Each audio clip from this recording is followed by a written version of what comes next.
આજની ધર્મકથા મહાવિદેય ક્ષેત્રનું ક્ષિત પ્રતિષ્ઠિત નામનું એક ગામ નગરની અંદર પ્રસન્નચંદ્ર નામે એક રાજા રહે. રાજા જેટલો ઉદાર હોય એટલી પ્રજાની અંદર સમૃદ્ધિ વધારે. અને રાજાશાહી એ એવી પરંપરા ઋષભદેવ ભગવાન દ્વારા સ્થપાયેલી, રાજા ઋષભ દ્વારા સ્થપાયેલી આ એક એવી પરંપરા કે જેની અંદર ક્યારે પણ નગરજનોને દુઃખ પડે લાંબા સમય સુધી એવી શક્યતાઓ ઓછી રહેતી. આજે આપણે બધા લોકશાહીમાં છીએ અને લોકશાહીનો ગૌરવ લઈએ છીએ, પણ એક હકીકત આપણે બધા જ ઇગ્નોર કરીએ છીએ કે આ સૃષ્ટિની શરૂઆત ઋષભદેવ ભગવાને જ્યારે વ્યવસ્થાથી કરી, તંત્રથી, ત્યારે આ ભરત ક્ષેત્રના માલિક એવા ઇન્દ્ર પોતે રાજાશાહી નામની વ્યવસ્થા સ્થાપે છે. અને જ્યારે 21,000 વર્ષ પૂરા થશે પરમાત્માના શાસનના, ત્યારે પણ ભરત ક્ષેત્રમાં રાજાશાહી જ હશે. કારણ કે છેલ્લા આચાર્યનું જેમ નામ આવે છે એવી રીતે છેલ્લા રાજાનું પણ નામ આવે છે. આપણે બધા જ્યારે ભાજપ, કોંગ્રેસ આ બધાના વિરોધમાં હોઈએ ત્યારે કોઈ એક પાર્ટી ગોતી લઈએ છીએ કે ચાલો હવે આપણે આને સપોર્ટ આપીએ. હકીકતમાં લોકશાહીનો જ વિરોધ માનસિક રીતે હોવો જોઈએ. પરમાત્માને પ્રાર્થના એ જ હોવી જોઈએ કે ભગવાન અમને રાજાશાહી આપો, કારણ કે એ પ્રભુ દ્વારા સ્થપાયેલી વ્યવસ્થા છે. એટલે મોટી શાંતિમાં પણ વિનંતી આ જ છે, સૌથી પહેલી રાજાધિપાનામ શાંતિર્ભવતુ. આમ આ રાજાશાહીની અંદર આ મહાવિદેય ક્ષેત્રનું ક્ષિત પ્રતિષ્ઠિત નગર બહુ મજાથી જીવતું હતું. ધન નામનો એક શ્રેષ્ઠી રહેતો હતો. કોઈ માની ન શકે, કલ્પના ન કરી શકે એટલી લક્ષ્મીનો સ્વામી. અને ફક્ત લક્ષ્મીપતિ નહોતો, સમૃદ્ધ હતો. એટલે એની અંદર ગાંભીર્ય, ઔદાર્ય, ધૈર્ય આવા ઘણા બધા ગુણો પણ હતા. મજાની વાત એ હતી કે જ્યારે એના ચરિત્રનો ઉલ્લેખ આવે છે ત્યારે એવું લખાય છે કે જેમ લોકોના ઘરે અન્નના ઢગલા હોય એમ આ ધન શ્રેષ્ઠીના ઘરે રત્નોના ઢગલાઓ રહેતા. આવી અઢળક લક્ષ્મી સંપત્તિ હોવા છતાં એના વિનય વિવેક અને એના જીવનના સામાન્ય ગુણો કે જે કોઈને પણ આકર્ષે એવા ગુણોના ભરપૂર ઢગલાઓ રત્નની સાથે એના જીવનમાં પણ હતા. અને એનું આ સુંદર મજાના ભવનની આસપાસ એને ત્યાં કામ કરતા લોકો પણ ઘણા બધા અને બહુ સરસ રીતે પ્રખ્યાતિ પામેલો નગરમાં આ શ્રેષ્ઠી. એક વખત એને ધંધા માટે ક્ષિત પ્રતિષ્ઠિત નગરથી વસંતપુર જવાનું વિચાર્યું. એ સમયમાં ટ્રાન્સપોર્ટેશનની બીજી વ્યવસ્થાઓ નહોતી અને વગડાઓ વચ્ચે આવે જંગલો, એટલે ત્યાં રસ્તામાં ચોર વગેરે લૂંટારાઓનો પણ ભય સતત રહેતો. એટલે લોકોને જ્યારે એકથી એક બીજે ગામ જવું છે તો ત્યારે સંગાથ ગોતતા કે ભાઈ કેટલાક લોકો હારે આવે ને ત્યારે જશું, કારણ કે આમાં ઘણી બધી વસ્તુઓ જરૂર પડે. એક તો રક્ષણ માટે જરૂર પડે, બીજું ગાડાઓમાં જવું છે તો સીધું સામાન લઈને જવું પડે, કારણ કે રસ્તામાં કોઈ ત્યારે હોટલનો જમાનો તો હતો નહીં. તો આવું બધું ક્યાંથી આવવાનું? અને એટલે આવા સથવારાઓ હોય તો ભેગા બધાના કામ થાય એમ વિચારી અને લોકો આ રીતે ભેગા થઈ અને જતા. અને એક પરંપરા એવી પણ ઉજ્જવળ હતી કે કોઈ માણસ પોતે જતું હોય અને ધનિક છે તો એ લોકોને પણ આવી રીતે જાહેરમાં પઢ વગાડાવીને કહેતા કે ભાઈ હું વસંતપુર જઈ રહ્યો છું, તો કોઈને પણ વસંતપુર આવવાની ધારણા હોય તો પધારો મારી સાથે.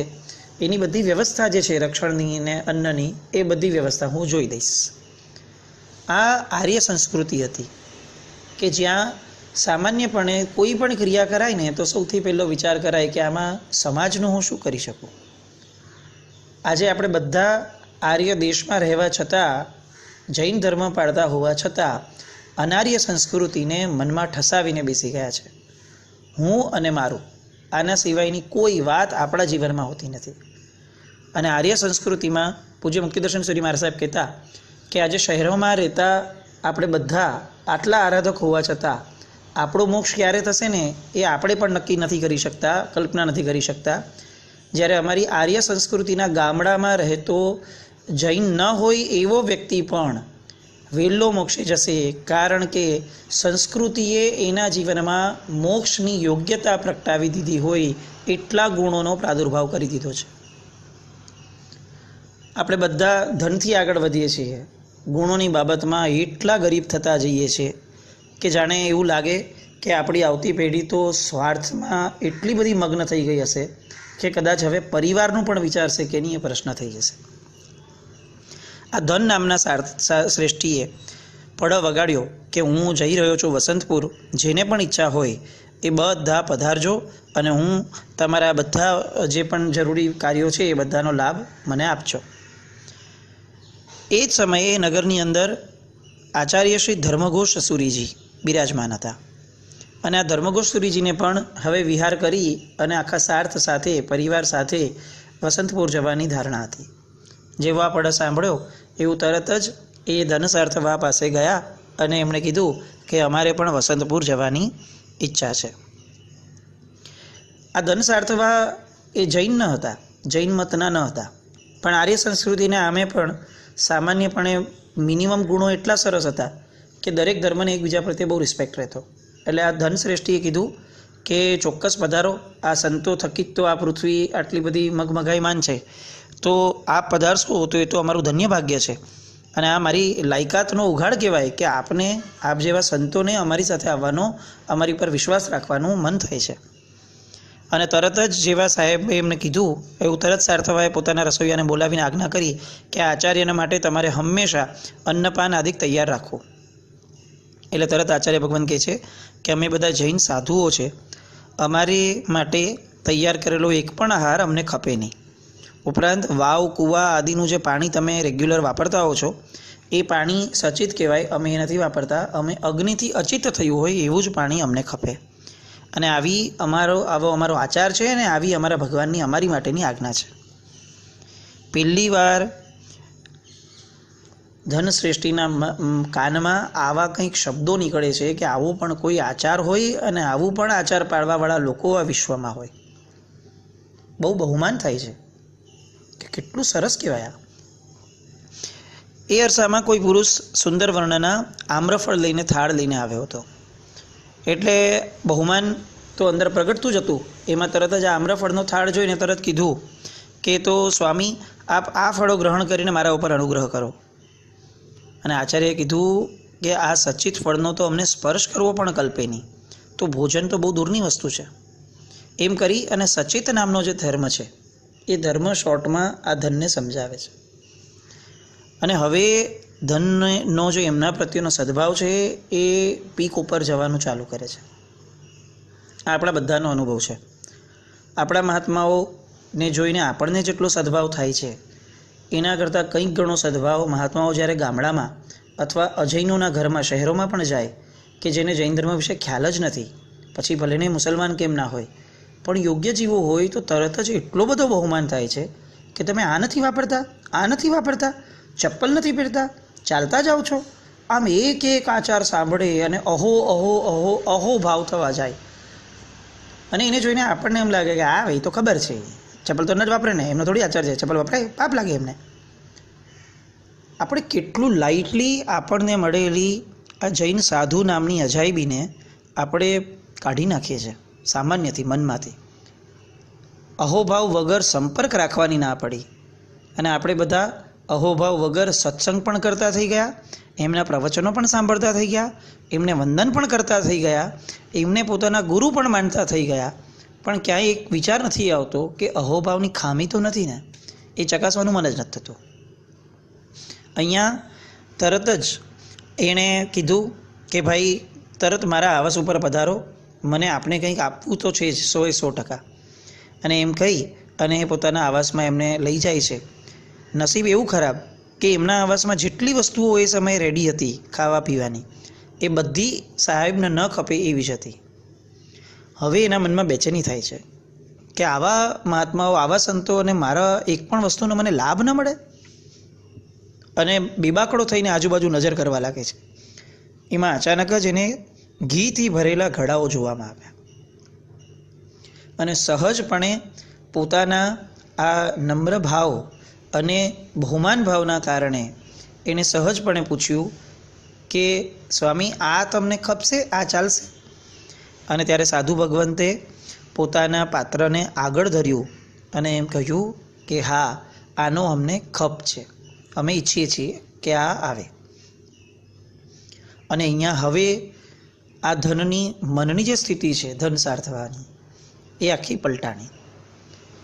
પોતાનું અતિ પ્રિય પાત્ર જ્યારે પોતાના જીવનનો કોઈ એક અંશ વાપરે અને એ સમયે એ વાપર્યાથી એને મેં કંઈક આપ્યું, હું કંઈક એમને આપી શક્યો, હું એમને કંઈક ઉપયોગી થઈ શક્યો, આ જે ભાવ છે એ ભાવ હવે ધનની અંદર ઉછાળા મારવાનો ચાલુ થયો. આવા મુનિરાજને મારા ઘરનું ઘી જશે.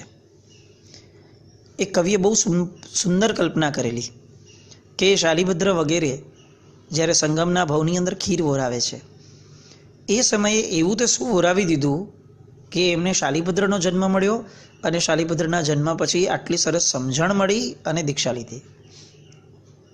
તો એમ કહે છે કે સંગમને બીજું કાંઈ ખબર નહોતી પડતી, ભરવાડનો જીવ હતો, બાળક હતો, પણ એને એટલી ચોક્કસ ખબર પડતી હતી કે આ મુનિ આટલા દિવસોથી હું જોઉં છું કેટલા પોતાની સાધનામાં મગ્ન હોય છે, એમનું શરીર કેવી રીતે ચાલતું હશે, એમના શરીરને ટકાવવું એ મારો ધર્મ ગણાય, કારણ કે આવા વ્યક્તિઓની હાજરી, એમનું અસ્તિત્વ પણ આ વિશ્વ ઉપર ઉપકાર કરે છે.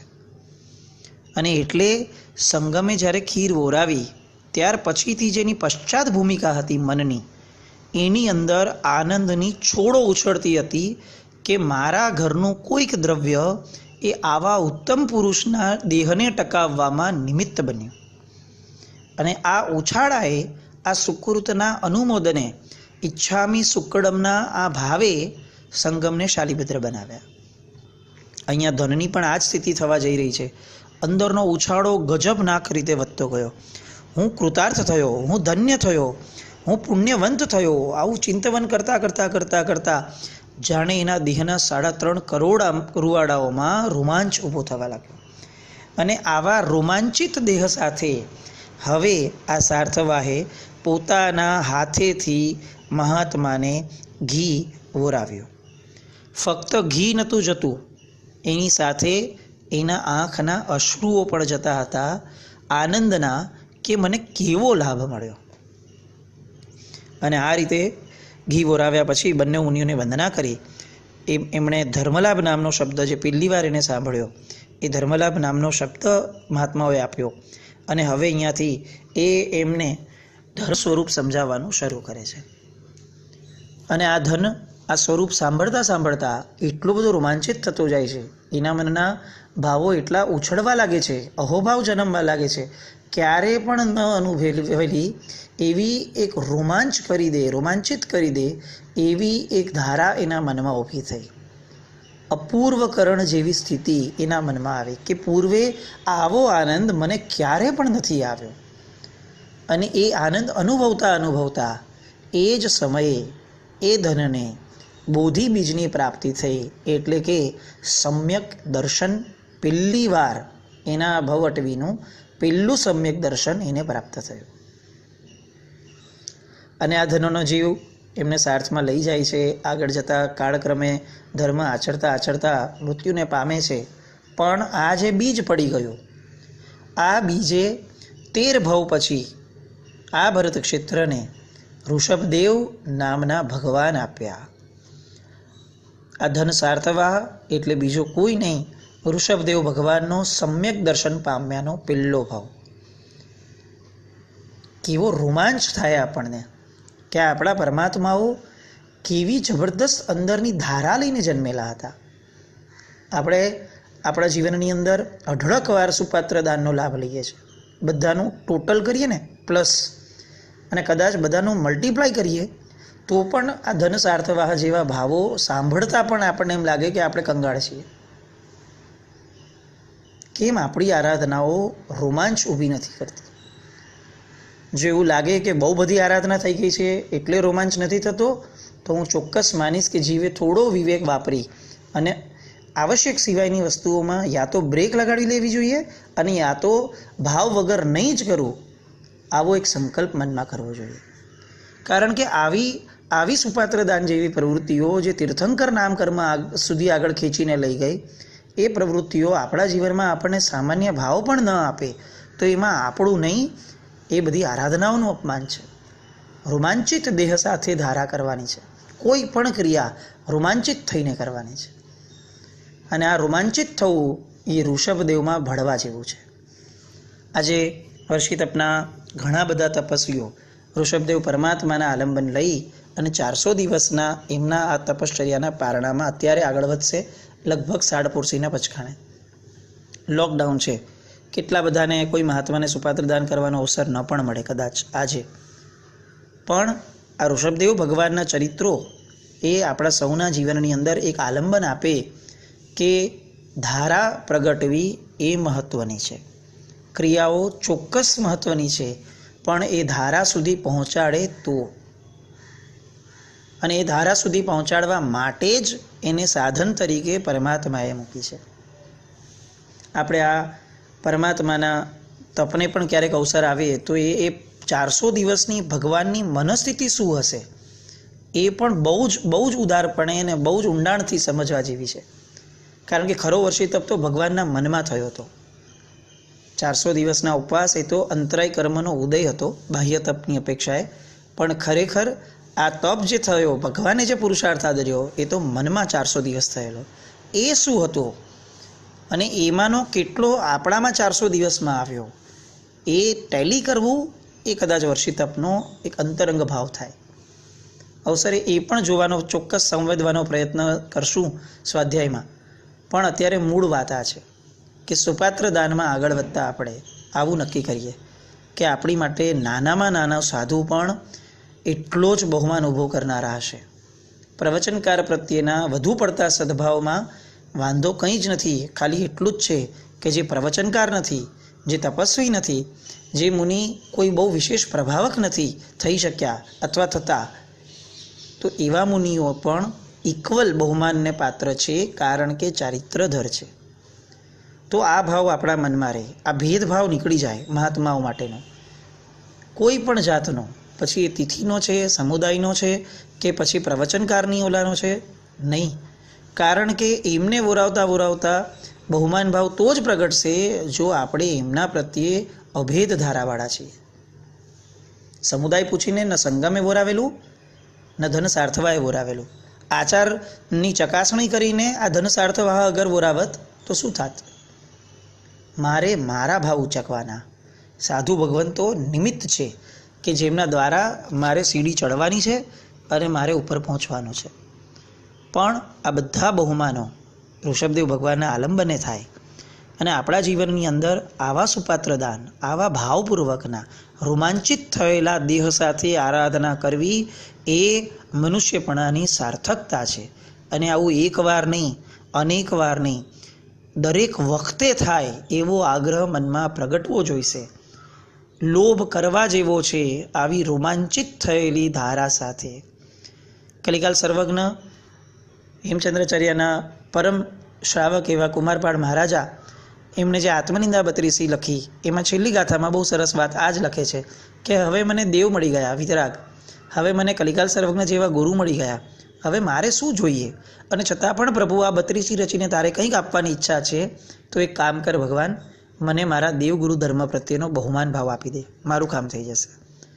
માંગું આદર વૃદ્ધિ તોય તુજમાં, એ હાર્દની છે લાગણી. ભગવાન સતત મને તમારા પ્રત્યેનો આદરની ભાવની વૃદ્ધિ મારા જીવનમાં થતી રહે. બસ આ જ વૃદ્ધિ સાથે બધા તપસ્વીઓને નતમસ્તક વંદના. સુખરૂપે પારણું થાય. ઋષભદેવ ભગવાન એમના મનમાં જે વર્ષી તપ ચાલ્યો હતો એ વર્ષી તપ અખંડપણે આપણા સૌના મનમાં ચાલે, એવા શુભ ભાવ સાથે પ્રણામ.